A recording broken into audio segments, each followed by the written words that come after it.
The bedrock of Hartford Hospital, the foundation, is a commitment to community, a focus on humanitarianism, a central purpose. It was the mission of why this institution was created, and it holds true today in a very significant and real way. You don't have to go to a third world country or an indigent country to provide health care or to do good. I think it's right here in our own neighborhood. The people in this community are in so much need.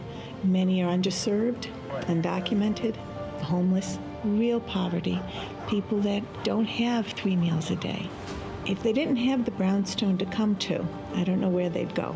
Hartford Hospital provides resources where there was none. Right from the dental, from the adult primary care, the clinic that cares for the HIV infected. But it's more than just care. Our staff come from the community.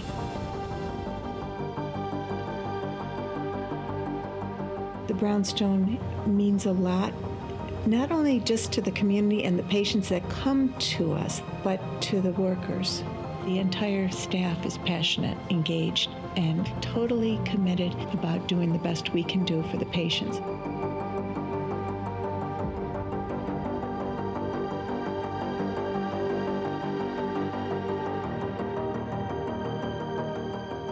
Our involvement in the community is woven into our identity. Contributing to the health and well-being of our neighbors isn't just something we do. It is truly who we are. Well, the future is bright, but there's still more to do. The new Brownstone is being built to be state-of-the-art in every way, and it will continue to serve our community well into the future. We are fulfilling our mission. Every person deserves world-class care delivered with compassion.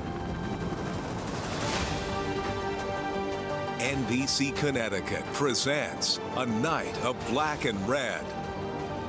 And we are live in downtown Hartford at the Bushnell Center for the Performing Arts for Hartford Hospital's signature fundraising event. Tonight, we celebrate a night of Black and Red. Good evening, everyone. I'm Rebecca Stewart alongside a very well-known ESPN Sports radio personality, Connecticut's very own Major League Baseball star and World Series winner.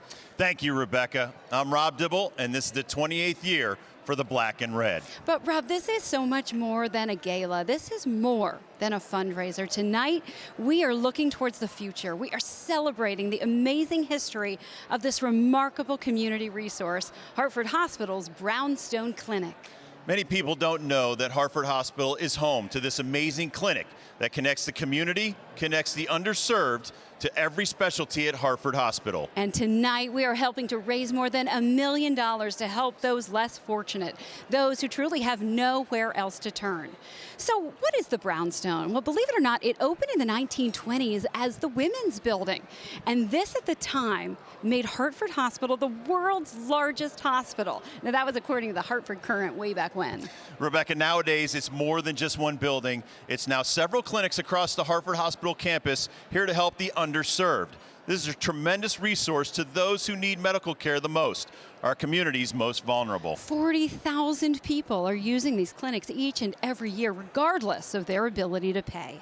And tonight, we're raising money to create a brand new clinic where we expect to move this summer. Also tonight, helping us raise money and awareness, Tina Verona. She is live outside the Belding Theater on the second floor.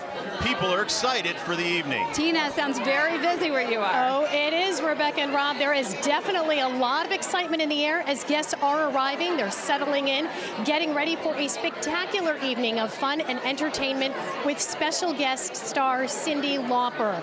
Of course, tonight is all about a very important cause to raise money for Hartford Hospital's Brownstone Clinic. We're going to have much more from the second floor here throughout the entire show, but for now, Rebecca, I'm going to send it back over to you. All right, thank you, Tina. You look beautiful. Now, the Brownstone is there for many people who have nowhere else to turn, and this is one man's story.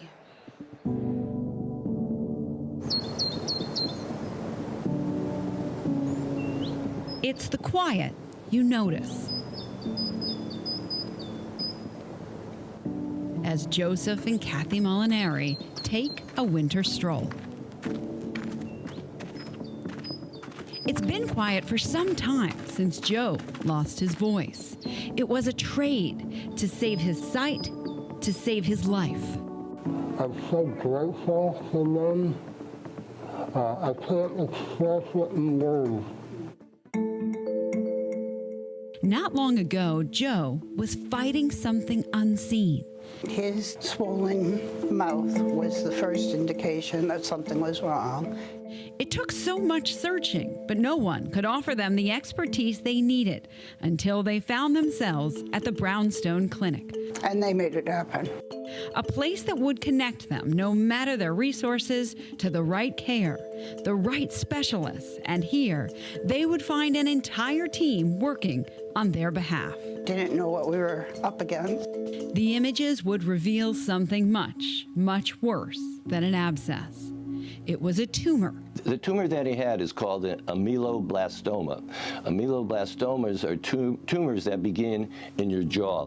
It went through the bone, but into the soft tissue in his cheek. It was growing. It was an aggressive monster that destroyed all of the tissue in its path. Very scary. We were very nervous.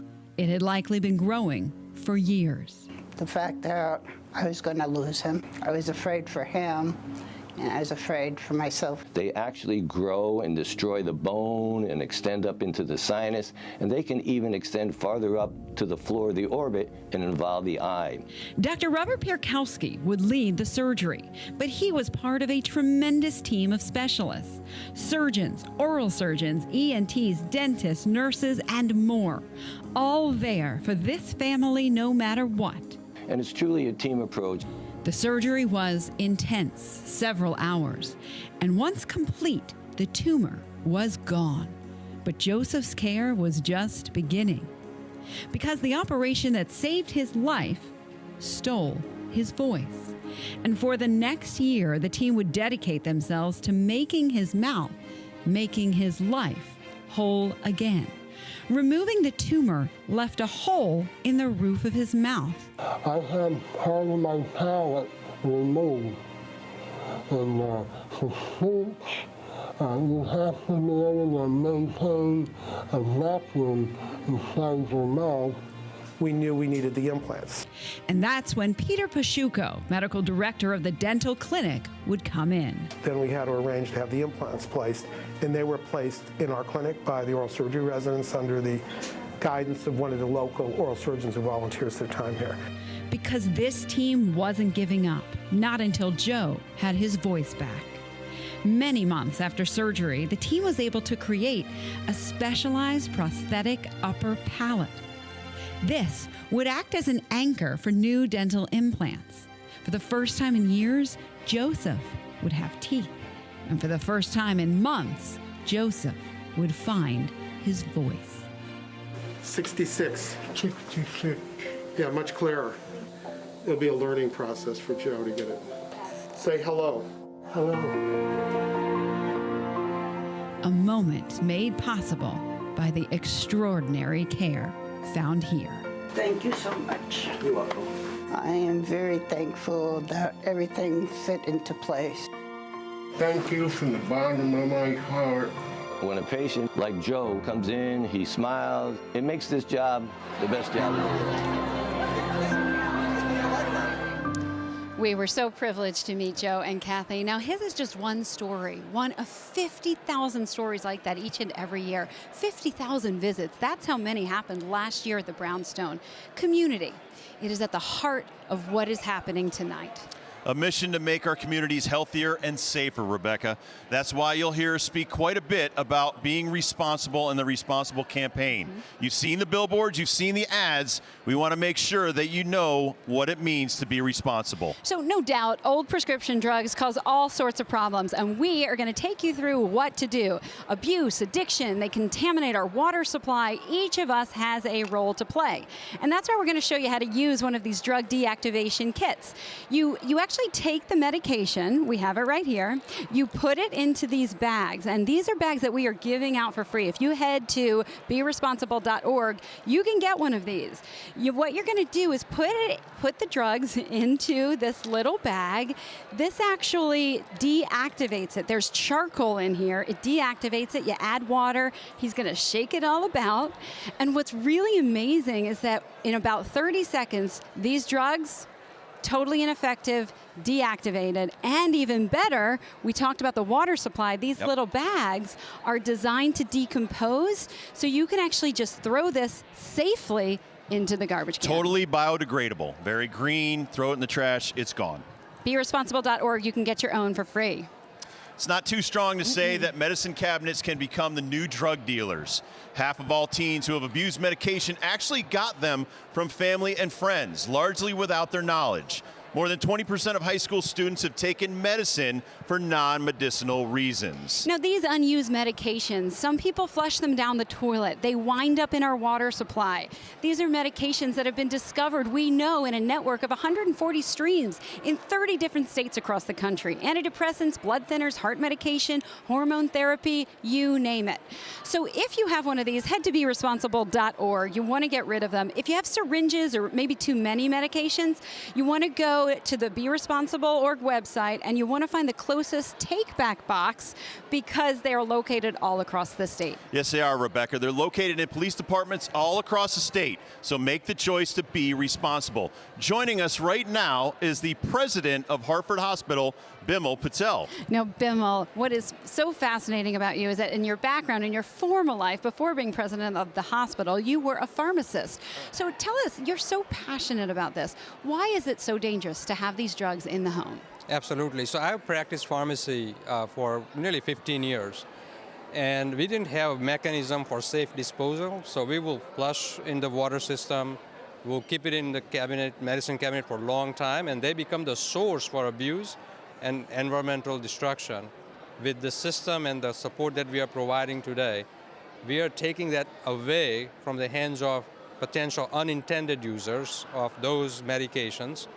They're likely expired and potentially dangerous. So that way we keep the community safe and the families safe. And that's what this is about tonight, community. You were telling folks that it's so easy to make a mistake, that you saw it in your lifetime as a pharmacist. Absolutely. So I have dispensed enough of the charcoal suspension that you have to drink to prevent the medication being absorbed in your gut. I've seen enough of the Narcan being dispensed to reverse the medication effect, right? So all of this is too many.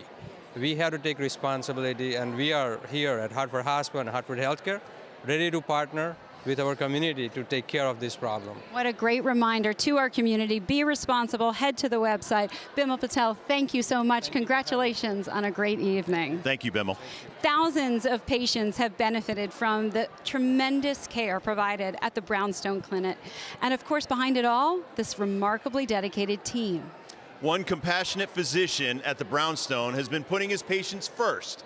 He also played a pivotal role in the fight against HIV and AIDS. Tina Verona joins us live. Well, Rob, when the AIDS virus first came onto the scene back in the 80s, it was the fear of the unknown that really took the country over. But right here in Hartford at the Brownstone, for Dr. Jack Ross, it was all about understanding the disease early on and its implications. And because of that, it calmed the fears of so many and changed the way patients with HIV were treated. Acquired immune deficiency syndrome is a terrifying and mysterious disease, and it's killing a lot of people. The date was June 5th, 1981. The Centers for Disease Control had just announced that the first patient had been stricken with the AIDS virus. People were afraid, they were scared. I can remember the days of people with almost moon suits on, not wanting to transport patients, not wanting to care for them. That same year, Dr. Jack Ross, still in training, treated his first patient with the human immunodeficiency virus, known as HIV. When this started, my whole thinking changed. I always thought I would probably be a kidney doc or a blood doc. But the AIDS epidemic changed all that. Today, nearly 40 years later, Dr. Ross, an infectious disease specialist and director of the Community Care Center at Hartford Hospital, is still caring for patients with HIV. This is still where it is rooted in the delivering of care, understanding the paths that people go down, trying to make that path a little bit easier for them. That path, though dark and frightening, was about to become clearer and full of hope for so many. It has been a miraculous transformation. A transformation that began to take shape in 1992, one that Dr. Ross was a big part of. He helped establish Hartford Hospital's first HIV clinic. And just as important, he understood the science behind the epidemic, calming fears and changing the way patients with HIV were clinically treated. And the way we interact with HIV patients over here, the way we always have. It's not gloves, it's not masks, it's not gowns, it's not hoodies, and it's not boots. By 1997, there came the need to open a full-time clinic, known today as the Community Care Center at Hartford Hospital. This is a clinic where we do not have any preconceived notions. Everybody gets a new page in the book every day. A new page in yet another new chapter. That same year, a powerful set of medications had been released, and it was life-changing for patients. They're not going to die. The die has not been cast. They can live their life. One by one, Dr. Ross and his staff were making a difference in the fight against the AIDS epidemic. We were able to reduce the number of admissions from 800 a year to under 200. While the evolution of the AIDS virus has changed dramatically over the years, once a death sentence to now a chronic condition, there is one thing that has remained constant, and that's the care delivered here. It's where you'll find a community within a hospital, and at the core of every patient is the heart of Dr. Ross and his staff. If we can maintain you at the level where we can today, your future is bright. It's a remarkable dichotomy that I do think about a lot, actually. Is it a little emotional for you? It is. It absolutely is. Humble and proud, despite his many roles at Hartford Hospital over the years, it has always been about the patient for Dr. Ross, and that's what keeps him coming back to the center. It's actually kind of some days an oasis of peace. I'm dealing with the problems of the individual patient. That's my typical day. A feeling that resonates among staff. Just ask longtime nurse at the clinic, Terry Billings. It's a very positive environment. Everybody loves to be here, and we all love our patients. And that's the foundation of the Community Care Center, what it was built on over 20 years ago and continues to be today, a place where patients are family. Those are the people I think about. I think about them every day.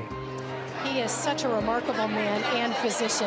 And most gratifying is all of those patients that are doing so well today. In fact, 92% of the patients at the Community Care Center on medications for HIV are now undetectable, meaning the virus will not progress, they will not transmit it to someone else, and they're able to live full and productive lives and celebrate all of those important milestones. Just incredible. Rebecca and Rob, back to you. Thank you so much, Tina. What has happened in the HIV world is truly remarkable. Right now, we are here with two very important people, President and COO of Hartford Healthcare, Jeffrey Flaks, and Hartford Mayor Luke Bronin. So, Jeff, let's start with you. Talk about the brownstone and bring us back to your roots and the history of it. You know, Rob, Hartford Hospital was founded in 1853 and 1854 when there was an explosion in this city, the Fales and Gray Railroad Car Factory. And there were a number of mass casualties, and it was an industrial accident. The founding fathers of this city came together and said, we need a hospital that will take care of all people under all circumstances. 165 years later, we're still doing it, and we're investing in building a new brownstone. That's what we're about. It's the right thing to do, and it's really who we are. I just love that. Now, It is Mayor, awesome. from your perspective, to know what this brings to your city, take us through that. Look, Hartford Healthcare and Hartford Hospital are such important parts of our community to begin with, but the Brownstone Clinic really does something special and important. I mean, there were tens of thousands, I think about 50,000 visits to the Brownstone Clinic last year, and it is the safety net. You know, despite Obamacare, which helped to create greater access to health insurance, there is still a tremendous need to provide access to quality health care, and that's what the Brownstone Clinic is for. And so for tonight to be dedicated to supporting that, and for Hartford Hospital to be committed to expanding it and building a new one, it really means a lot. Oh, well, thank you so much. Thank you to both of you. Super special. We do know there is another very important group helping to raise money each and every year for the Brownstone, the Hartford Hospital Auxiliary, and Tina Verona joins us live. Rebecca, I am here with co-president Jennifer Weddles and all of the remarkable women that make up the Hartford Hospital Women's Auxiliary. Jennifer, you ladies really are the cornerstone of the Brownstone. Through your tremendous fundraising efforts, you've raised an impressive $350,000 for the clinic. Tell us what the money is going to be used for. Sure. We have raised and donated over $350,000 for the Brownstone Clinic, and all of that money is going directly towards the relocation and building of the new Brownstone Clinic on Jefferson Street.